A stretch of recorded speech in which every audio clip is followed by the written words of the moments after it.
नशा, पहले प्यार की कहानियाँ, प्रोड्यूस्ड बाय ऑडियोमैटिक। वेलकम टू पहला नशा, पहले प्यार की कहानियाँ। और इस पॉडकास्ट में आज की कहानी है दोस्ती। आज की कहानी तो ऐसे ही दोस्तों की है, पानी और जॉय। दोनों बचपन से एक ही स्कूल में पढ़ते थे, एक ही कैब से स्कूल जाते थे और स्कूल के बाद का वक्त भी साथ ही बीतता था। और क्योंकि दोनों पड़ोसी भी थे तो फैमिलीज में बहुत गहरा कनेक्शन था। दोनों एक दूसरे की हर आदत को अच्छे से जानते थे और एक दूसरे को अच्छी तरह से समझते भी थे। They had the recipe of true friends। लेकिन स्कूल के बाद मामला थोड़ा बदलने वाला था। स्कूल के लास्ट वर्किंग डे पर दोनों स्कूल में टहलते हुए थोड़े से नॉस्टैल्जिक हो गए और बीते दिन याद करने लगे। वो प्लेग्राउंड का स्विंग जहाँ दोनों अपनी अपनी बारी के लिए झगड़ते थे, वो कैंटीन के उधार के समोसे और वो एनुअल डे फंक्शंस की तैयारियां। दोनों ने एक झटके में अपनी पूरी स्कूल लाइफ याद कर ली। मगर पास्ट को याद करते हुए अक्सर इंसान फ्यूचर तक पहुंच जाता है। फ्यूचर में तो कॉलेज ही था, तो दोनों ने डिसाइड किया कि दोनों सेम यूनिवर्सिटी में अप्लाई करेंगे और आगे भी साथ साथ ही कॉलेज जाएंगे। मगर किस्मत में कुछ और ही लिखा था। जॉय और बानी की कच्ची उम्र की यारी अब जवानी की दहलीज तक आ पहुंची थी। दोनों ने चाहा तो यही था कि स्कूल के बाद कॉलेज भी सेम टू सेम रहे।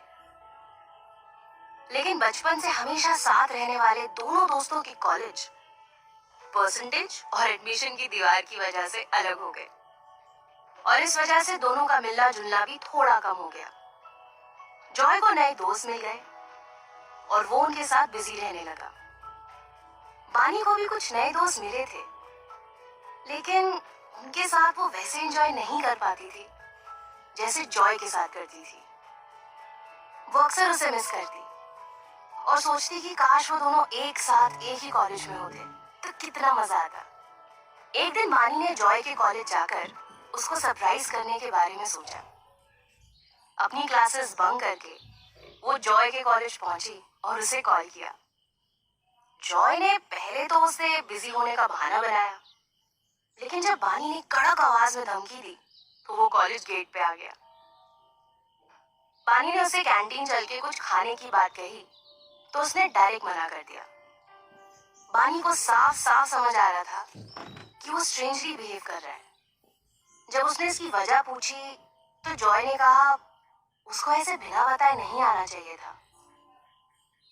बानी को यह बात बिल्कुल अच्छी नहीं लगी और उसने जॉय से नाराज होते हुए पूछा उसके आने से क्या दिक्कत है किसी को। तो उसने कहा यार कॉलेज के सब दोस्त यही समझेंगे कि तू मेरी गर्लफ्रेंड है और मेरा स्कोप खत्म ही हो जाएगा।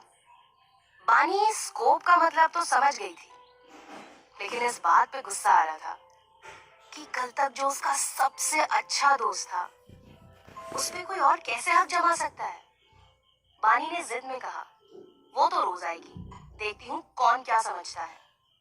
जॉय ने घबरा के उससे हाथ जोड़े और कहा कि हम घर पे मिल लिया करेंगे, लेकिन प्लीज मेरे कॉलेज मत आना।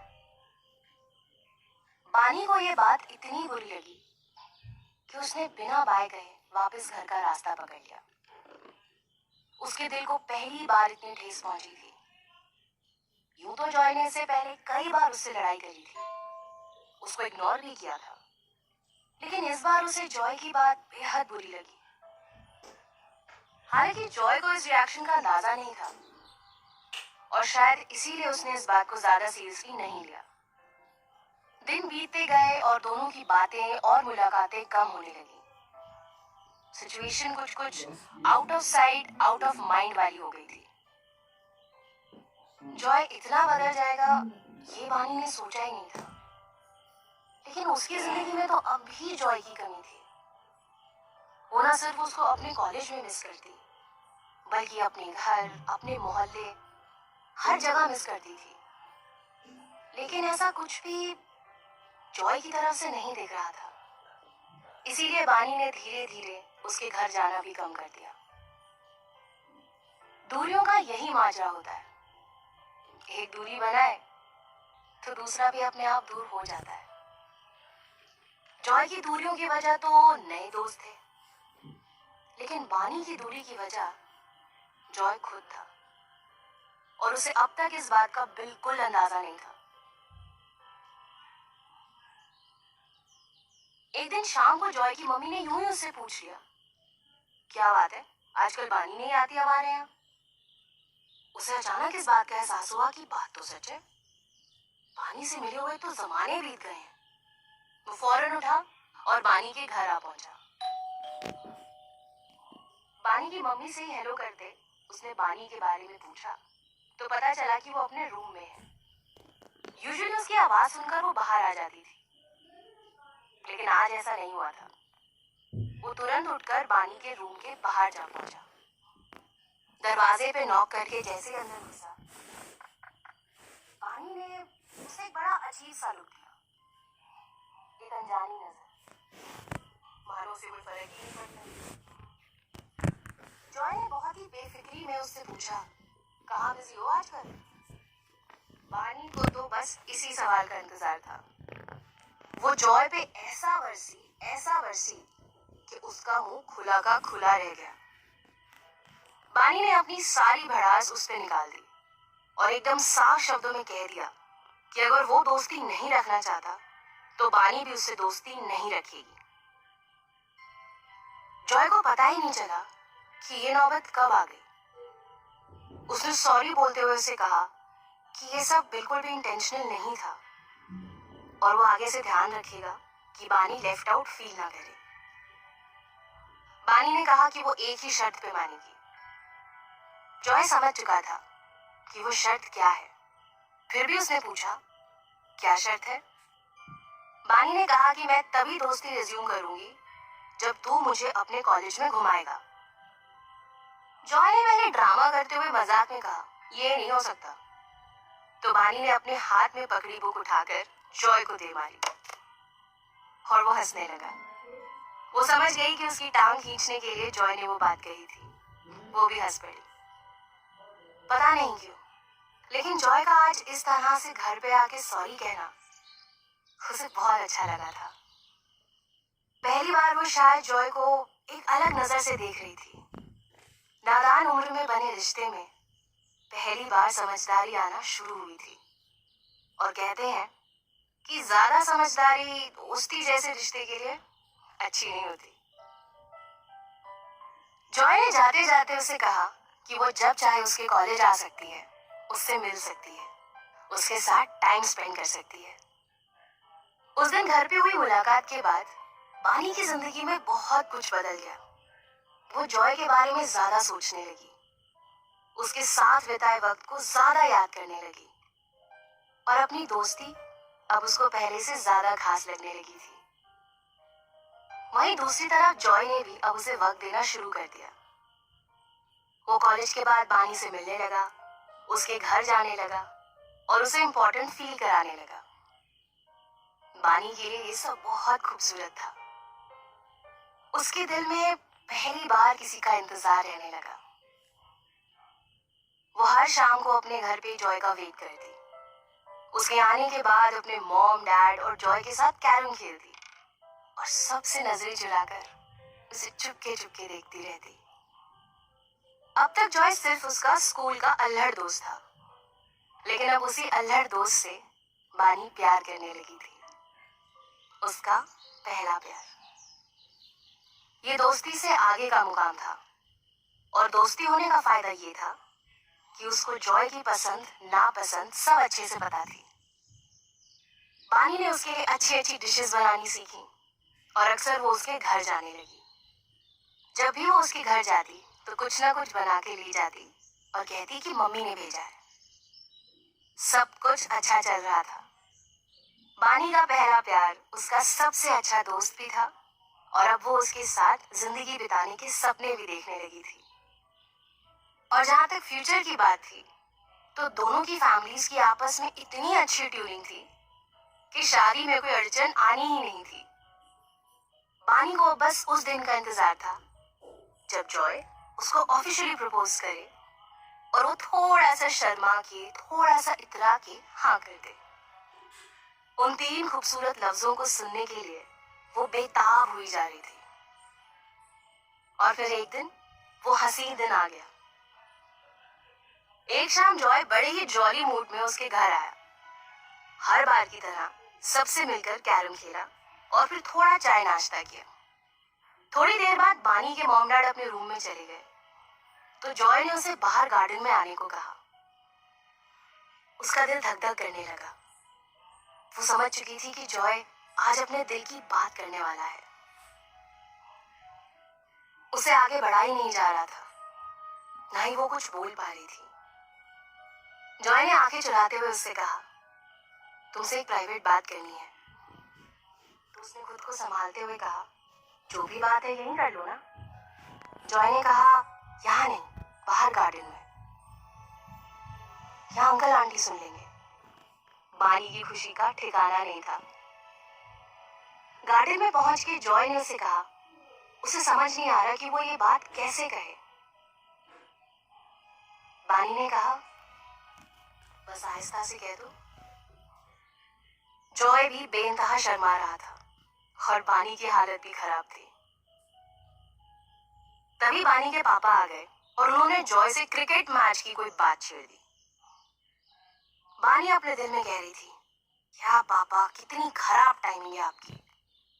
जॉय ने वापस जाते हुए कहा, कल शाम 8 बजे क्वालिटी रेस्टोरेंट में आ जाना, तुम्हारे लिए एक सरप्राइज है। ये कहकर जॉय नजरें झुका के शर्माता हुआ चला गया। बानी को उस वक्त वो इतना क्यूट लग रहा था कि उसका दिल हो रहा था कि उसे गले लगा के खुद से ही उसे आई लव यू कह दे।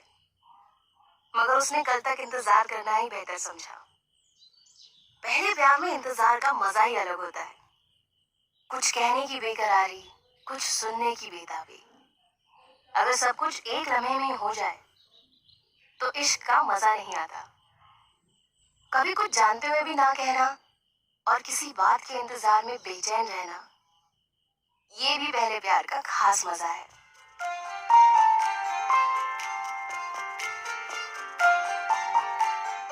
हम जल्द ही लौटेंगे एक छोटे से ब्रेक के बाद।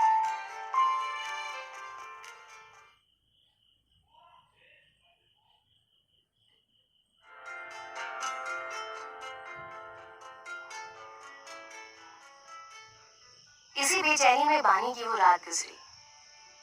वो सारी रात यही सोचती रही कि वो बात जो वो जानती है, वो बात जो जॉय उससे कहने वाला है, वो बात आखिर जॉय किस अंदाज में कहेगा। जब वो कहेगा तो बानी का क्या हाल होगा, वो कैसे रिएक्ट करेगी। इन्हीं सवालों की हसीन उधेड़-बुन में वो सारी रात जागती रही। अगले दिन बानी की आंख जरा देर से खुली। फिर सारा दिन वो शाम की तैयारी करती रही। ये ड्रेस, वो शूज, ऐसा मेकअप, वैसा गेटअप, उफ। पहले प्यार की पहली मुलाकात में ढेरों डिसीजंस होते हैं। जैसे जैसे शाम ढल रही थी, उसके चेहरे पे आसमान की लाली खिल रही थी। वो एकदम टिप टॉप होकर ठीक 8 बजे क्वालिटी रेस्टोरेंट पहुंच गई। Joy was a true gentleman. वो उसका बाहर ही इंतजार कर रहा था। बानी ने उसको देखते हुए एक स्माइल पास की। फिर दोनों साथ साथ रेस्टोरेंट में दाखिल हुए। एक कॉर्नर में दोनों की टेबल बुक थी और कैंडल जल रही थी। बानी was over the moon. Joy इतना रोमांटिक है, ये उसको पहली बार पता चला था। जॉय ने उसके लिए चेयर पुल की और उसे कंफर्टेबली बैठने को कहा। She was mesmerized. जॉय उसके सामने बैठ गया। बानी उसके चेहरे में इतना खोई हुई थी कि उसको पता ही नहीं चला कि कब वहां एक और लड़की आकर खड़ी हो गई। उस लड़की को देखकर जॉय भी खड़ा हो गया और उसने बानी की तरफ इशारा करके कहा, मीट बानी, माय बेस्ट फ्रेंड। बानी इस सब के लिए तैयार नहीं थी।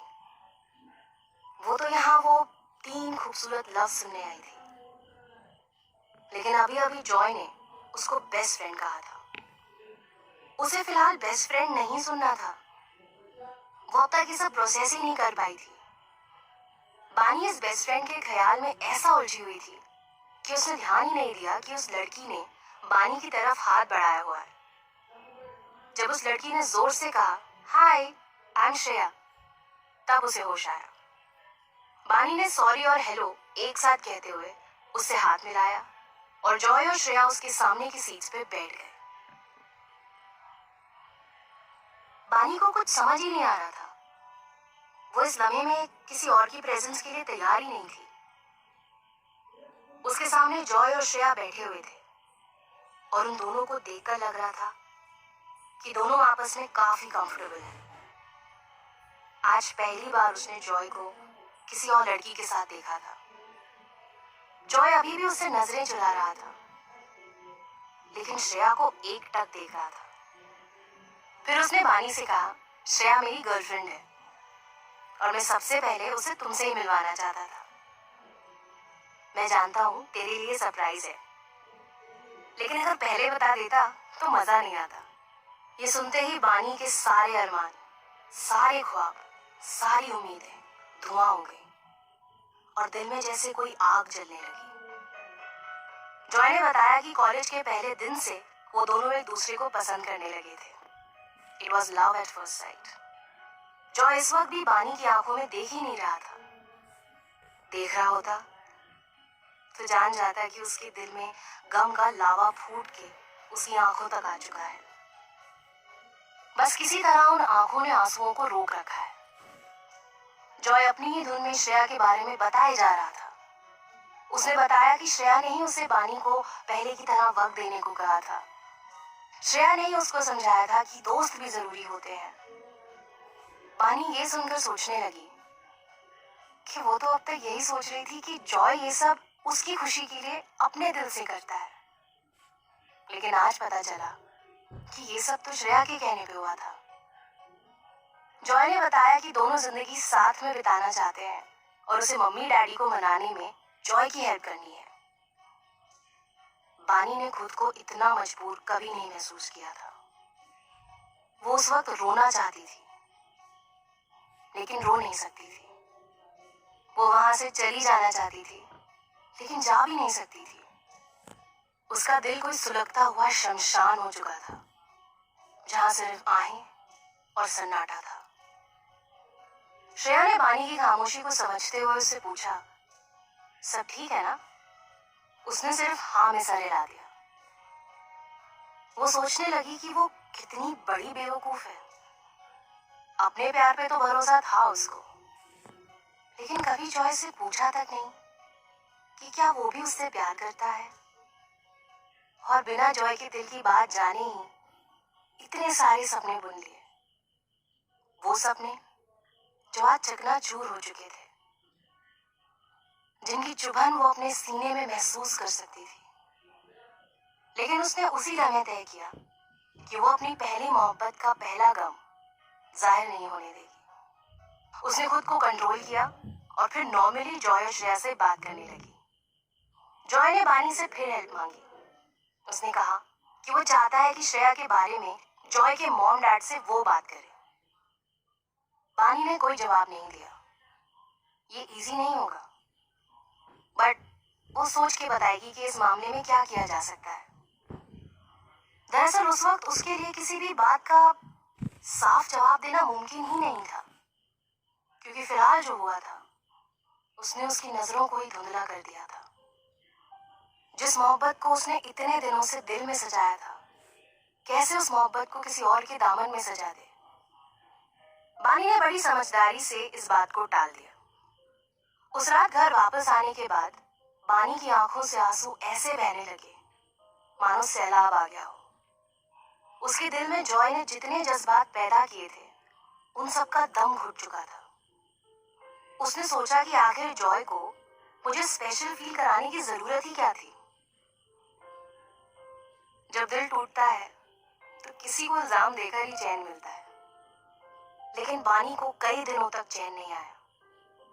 वो हर वक्त अपने पहले प्यार के बारे में सोचती रहती, रोती रहती। फिर कभी श्रेया को बुरा भला कहती तो कभी जॉय को। उस दिन के बाद वो जॉय से मिली भी नहीं। जॉय उसके घर भी आया तो उसने बहाना बना के टाल दिया।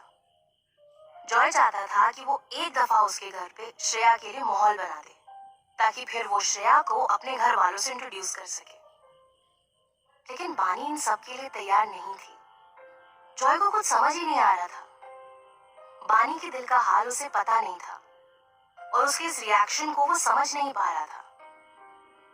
बानी के हाथ से मोहब्बत का आईना छूट गया था और जॉय के हाथ से दोस्ती का रिश्ता।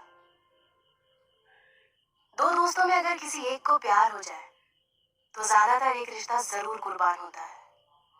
वही इन दोनों के साथ भी हुआ। खैर, बानी का रिएक्शन भी जायज था। जॉय को जब बानी की हेल्प नहीं मिली तो उसने खुद ही घर वालों से बात करने का बीड़ा उठाया। एक दिन उसने अपने मॉम डैड को बता दिया कि वो किसी को पसंद करता है और कल घर लेकर आने वाला है। ये बात जॉय के घर से बानी के घर तक पहुंच गई। दोनों की मम्मी एक दूसरे से यही बतियाने में लगी थी कि आजकल के बच्चे बड़े फास्ट हो गए हैं, कॉलेज की उम्र में ही शादी की बातें करने लगे हैं। बानी ने जब दोनों की बातें सुनी तो उसको तसल्ली हुई कि चलो अच्छा है, श्रेया के लिए तो आंटी ऑलरेडी नेगेटिव सोच रही हैं। पहले प्यार की नाकामी ने बानी को इतना पत्थर दिल बना दिया था कि वो जॉय की खुशी के बारे में भी नहीं सोच रही थी। अगले दिन श्रेया के आने के टाइम पे वो भी तैयार होके जॉय के घर पहुंच गई। जॉय ने उसे देखते ही पूछा, कहाँ गायब हो? उसने कहा कि बस एग्जाम वगैरह में बिजी हूँ। जॉय ने उसे श्रेया के आने के बारे में बताया। उसने भी अनजान बनते हुए कहा, अच्छा, ये तो बहुत सही हुआ, मुझे तो पता ही नहीं था। जॉय ने हाथ जोड़ते हुए बानी से कहा, प्लीज तुम सब संभाल लेना, मम्मी ने उसे रिजेक्ट कर दिया तो मेरा दिल टूट जाएगा। बानी ने देखा तो जॉय की आंखें नम थी। वो सचमुच श्रेया से बहुत प्यार करता था। दिल टूटने का दर्द क्या होता है ये बानी जानती थी। उसने जॉय को हल्का सा थप्पड़ लगाते हुए कहा, बुद्धू, परेशान मत हो, मैं तुम्हारा दिल नहीं टूटने दूंगी। फिर उस शाम उसने जॉय की मम्मी से श्रेया की इतनी तारीफ करी कि वो बहुत इम्प्रेस हो गई। बानी ने कहा कि वो श्रेया को अच्छे से जानती है और वो बहुत अच्छी लड़की है। लेकिन आंटी को समझाने के लिए उसने जो सबसे बड़ी बात कही वो ये थी, आंटी, श्रेया जॉय का पहला प्यार है, उसके लिए सबसे कीमती रिश्ता, आप उसका दिल मत तोड़ना आंटी। अब ये बानी की बातों का असर था या श्रेया की पर्सनालिटी का, पता नहीं, लेकिन उस दिन जॉय के पेरेंट्स ने उसका और श्रेया का रिश्ता अप्रूव कर दिया। जॉय और श्रेया बहुत खुश थे।